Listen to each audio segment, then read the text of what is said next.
Welcome বন্ধুরা, মা অন্নপূর্ণা রান্নাঘরে চলে এসেছি আবার নতুন একটা ভিডিও নিয়ে।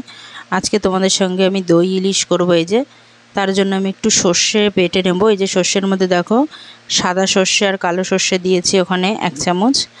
আর সাদা সর্ষেই পুরোটা রয়েছে, কাঁচা লঙ্কা আর নুন হলুদ একসঙ্গে মিশিয়ে নিয়েছি। বর্ষার সিজনে ইলিশ হবে না, এটা কি হতে পারে? এটা কিন্তু বড় সাইজের ইলিশ।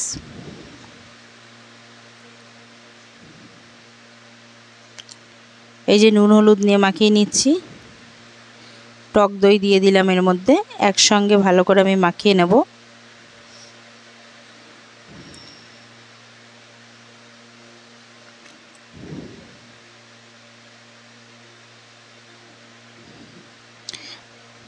দই ইলিশে কিন্তু দইয়ের ভাগটা একটু বেশি লাগবে।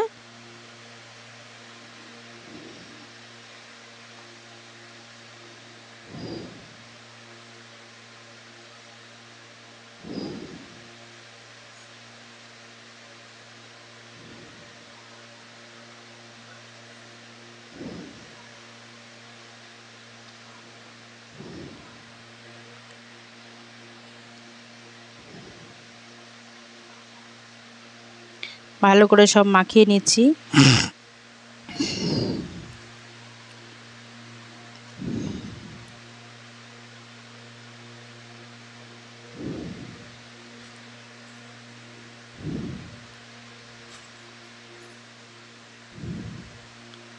এই যে দেখো মাছের মাথাটা একটু ভেজে নিচ্ছি, এটা দিয়ে আমি গাঁঠি কচু করব।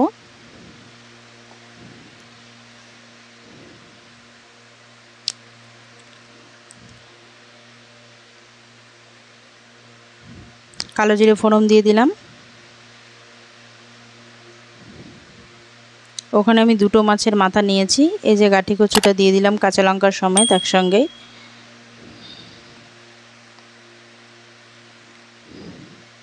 আজকে মেনুতে শুধু ইলিশের পদই থাকছে, গাঁঠি কচু দিয়ে ইলিশ মাছের মাথা দিয়ে আর দই ইলিশ। আর কি লাগবে? এই তো হয়ে যায়, এতেই জমে যাবে জাস্ট একদম।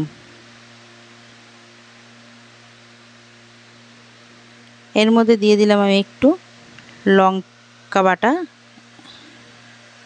আর সঙ্গে একটু জিরে বাটা।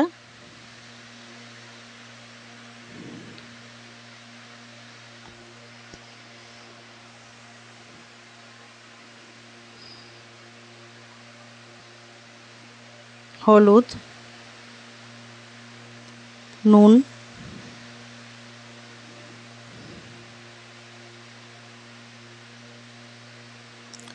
কষানো হয়ে গেছে, এবার জল দিয়ে দিলাম। এবার ওর তরকারিটা হতে হতে আমি ততক্ষণ এটার পেস্টটা করে রেডি করে নিয়েছি।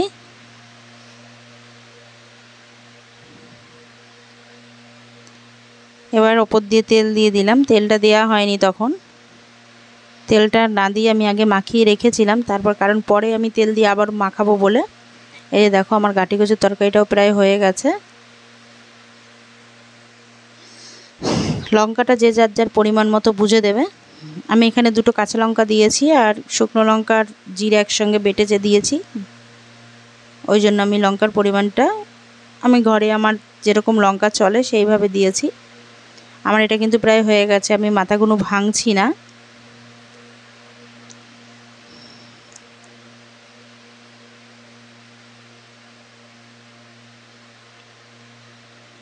ইলিশ মাছের রেসিপি সবথেকে খুব সহজে হয়ে যায়।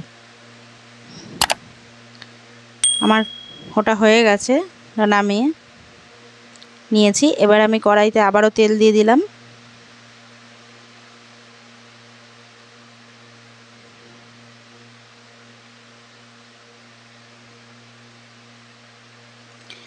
গোটা জিরে,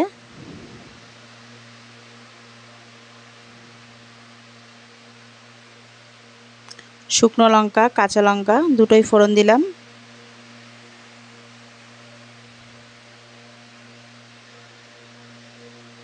এবার মেখে রাখা মাছগুলো এক এক করে দিয়ে দেব।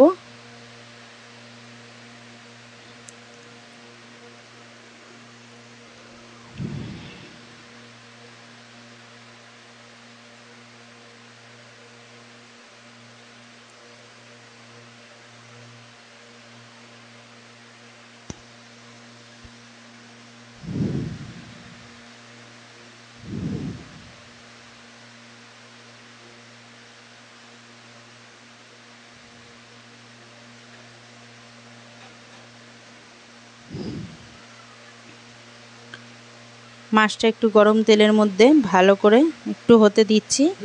একটা পিঠ হয়ে যাওয়ার পর এই যে মাখিয়ে রেখেছিলাম যে ঝোলের ইয়েটা, সেটা আমি এর মধ্যে দিয়ে দেব।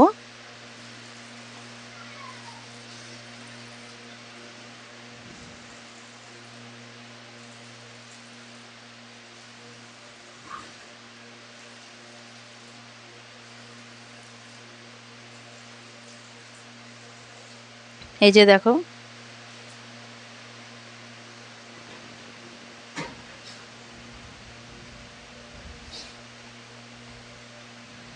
আমার মাছটা কিন্তু প্রায় কমপ্লিট হয়ে গেছে। আজকে আমার দুটো রেসিপি কমপ্লিট, দই ইলিশ আর গাটি কচু দিয়ে ইলিশ মাছের মাথা দিয়ে। এই যে দুপুরে লাঞ্চের মেনু রেডি। এই যে ওর বাবার ভাতটা সাজিয়ে দিচ্ছি। আর আমের চাটনিটা আমি আগেই করেছিলাম, সঙ্গে একটা লেবু দিয়ে দিয়েছি। এবার ছেলেরটা রেডি করব, কারণ ছেলে আবার ও মাছটা খাবে, গাটি কচু দিয়ে ওকে মাখিয়ে দিতে হবে। আর সঙ্গে একটু বড়া করে রেখেছিলাম, আলু।